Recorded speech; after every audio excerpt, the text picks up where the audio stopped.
souhaitais m'adresser au Premier ministre en tant qu'expert en planification.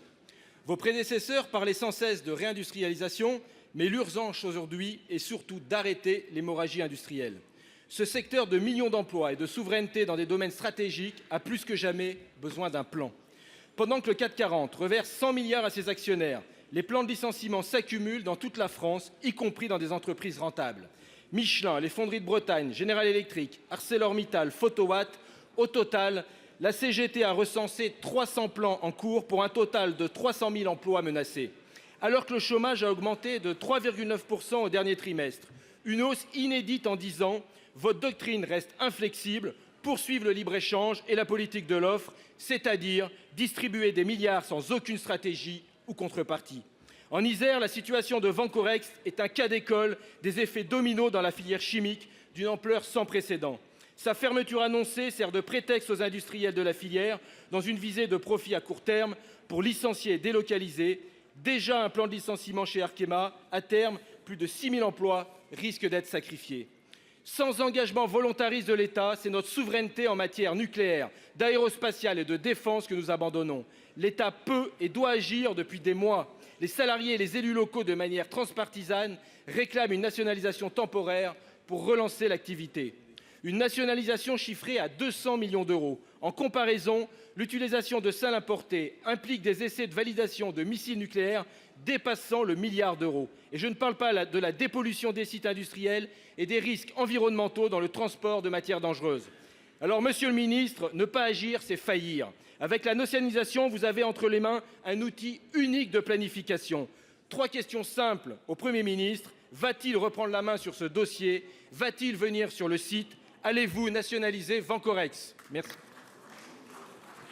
Pour vous répondre, la parole est au ministre de l'économie, des finances et de la souveraineté industrielle, monsieur Éric Lombard. Merci Monsieur le Président, Mesdames et Messieurs les sénateurs, Monsieur le Président Gontard. Vous parlez du dossier Vancorex et d'ailleurs vous étiez à Bercy hier avec le ministre Marc Ferracci, qui est aujourd'hui d'ailleurs sur un site industriel pour évoquer avec les élus locaux, avec les représentants des salariés, le dossier Vancorex, et qui est illustratif de ces difficultés que traverse notre industrie. Alors je veux d'abord dire combien nous sommes mobilisés pour garantir notre souveraineté industrielle. Après l'adoption du budget qui a été voté dans cette Assemblée la semaine dernière, la réindustrialisation du pays est ma première priorité. D'ailleurs, j'étais à Bruxelles avec nos partenaires européens parce que c'est aussi un dossier qui se joue au niveau européen pour protéger notre industrie, pour protéger nos filières et les redévelopper. Le dossier Vancorex est un dossier complexe, effectivement, sur lequel l'entreprise, malheureusement, est déjà en redressement judiciaire.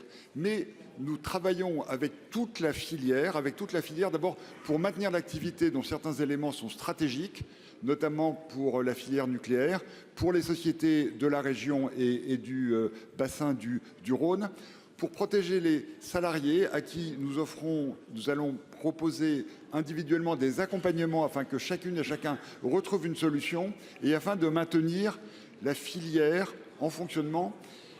Sur ce qui concerne votre question sur la nationalisation de cette société et des autres sociétés que vous avez indiquées, vous connaissez la réponse du gouvernement. Nous pensons que dans ces cas-là, la nationalisation n'est pas la meilleure solution, la plus économe de nos deniers. Je vous remercie. La parole est à